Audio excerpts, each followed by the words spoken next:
Père, nous te disons merci. Nous sommes dans ta présence et nous demandons ton esprit.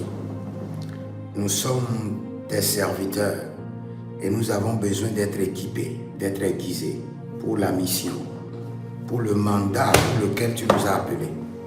Reçois toute la gloire. Sois célébré, sois exalté, sois magnifié. Saint-Esprit de Dieu, sonde les profondeurs de Dieu et équipe tes serviteurs, aiguise tes serviteurs. Enseigne-nous et transfère-nous ton esprit.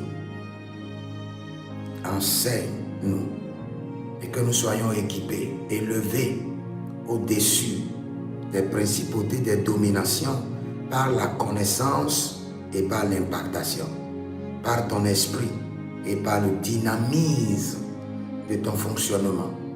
Merci Père, merci Saint-Esprit de Dieu. Sois glorifié, sois exalté, sois magnifié. Toi seul es digne de nos louanges. Merci Père. C'est dans le nom de Jésus-Christ de Nazareth que nous avons prié. Dans 7 jours, il doit s'établir.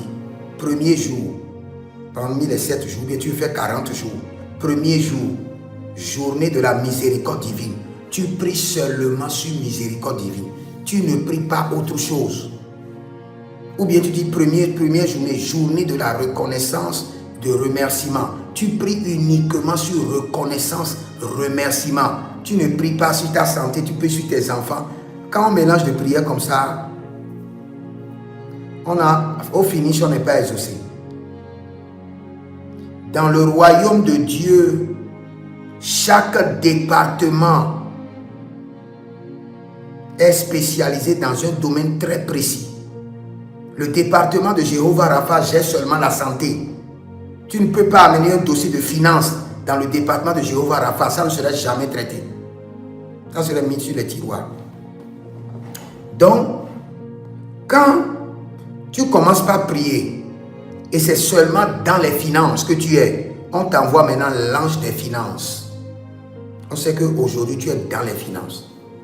Tu commences par prier, tu pries seulement la préservation, protection divine, sécurité, épargner du danger. On sait que tu es dans la préservation. On t'envoie l'ange de la préservation. En 1 minute, tu pries guérison. De là-bas, tu es dans tes finances. De là-bas, tu es ailleurs. Donc, le docteur au sein de l'église a son rôle.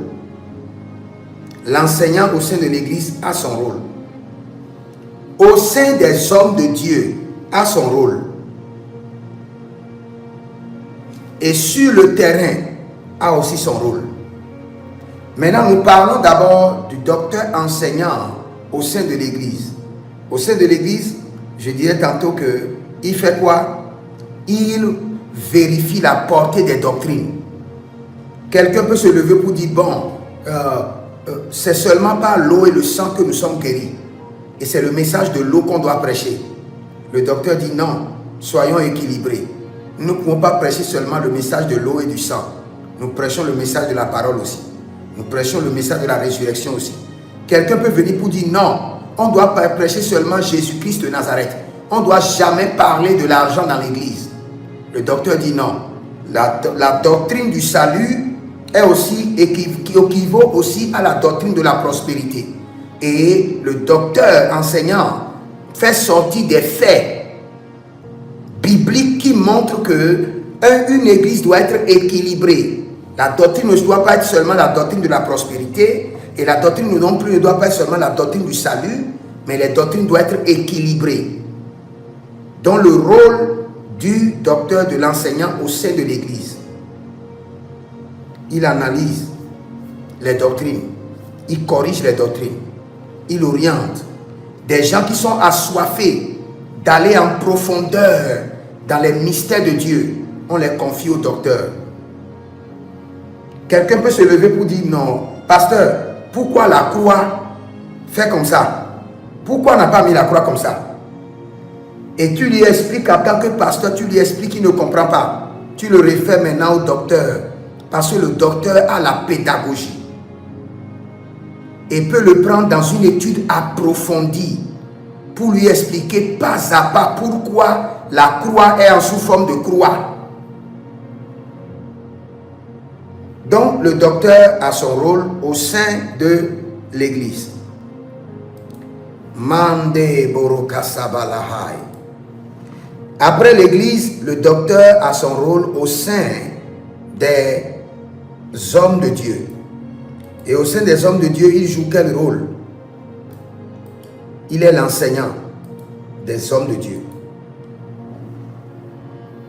Au milieu des hommes de Dieu, quand on veut enseigner réellement les hommes de Dieu, on doit donner la parole au docteur. La première des choses dont les ministres ont besoin, ce n'est pas le miracle, hein? Ce n'est pas d'opérer de la manifestation, c'est d'enseigner avec assurance la parole de Dieu.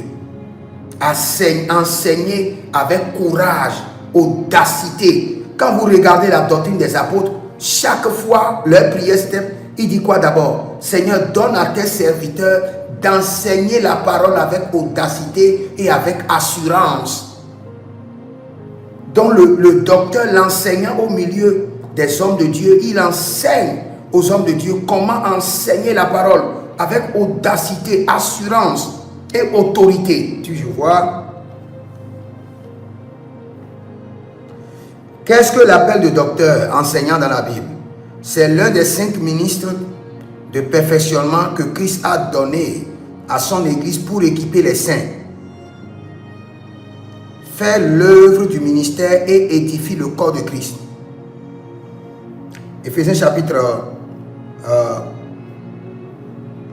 4, le verset 11, c'est ce que nous utilisons depuis. Il a donné les uns comme apôtres, les autres comme prophètes, les autres comme évangélistes, les autres comme pasteurs et docteurs. Dans certaines versions, là où il y a docteur, on a mis enseignant. C'est la même chose. Il n'y a pas plusieurs parmi vous qui deviennent docteurs. Regardez comment Dieu, il a dit qu'il n'y a pas plusieurs parmi vous qui deviennent docteurs. Mais aujourd'hui, on a plusieurs docteurs. Parce que le Seigneur, les apôtres sont en train d'informer parce que ce rôle est très critique. Quand un docteur confirme une doctrine au sein de l'église, la doctrine est validée. Donc le docteur enseignant est un pour expliquer clairement quoi? La parole. Enseigner la doctrine. Je viens de le dire. Enseigner la doctrine. Il n'enseigne pas seulement. Il enseigne, il élabore et il passe au pain fin les doctrines.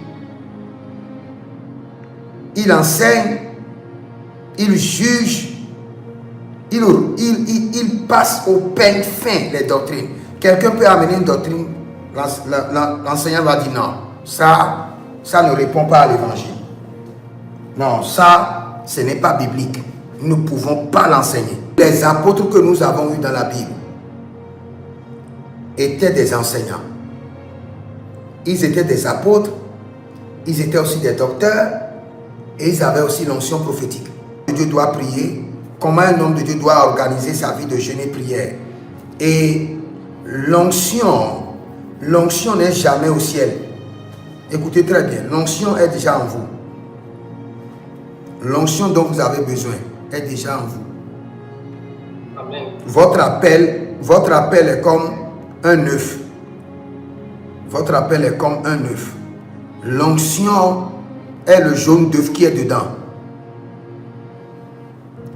C'est la manière dont vous disposez votre cœur. Vous vous consacrez. Vous vous débarrassez des soucis. Et vous restez longtemps dans la présence de Dieu avec un cœur pur. L'onction commence par s'élever. Pas se mouvoir. Et commence par se manifester. Amen. Que ceux qui sont appelés, puisque j'ai enseigné sur l'appel de l'enseignant, ceux qui sont appelés dans ces règnes, cette nuit, que leur ange les visite et les amène au tableau et commence par les enseigner. Ceux qui sont appelés, qu'ils aient la visitation des anges de l'enseignement. Au nom de Jésus-Christ de Nazareth. Et je libère maintenant sur vous la grâce du prophétique. Que toute information que je reçois, recevez aussi au nom de Jésus. De la même manière que l'Esprit me parle, que l'Esprit vous parle. Puisque le prophétique est authentique, tout ce que l'Esprit me fait écouter, que l'Esprit vous fasse écouter. Tout ce que l'Esprit me fait voir, que vous le voyez aussi. Tout ce que l'Esprit me fait sentir, que vous le sentez aussi. De la même manière que l'Esprit me donne le jugement, le discernement, recevez aussi le jugement et le discernement des choses.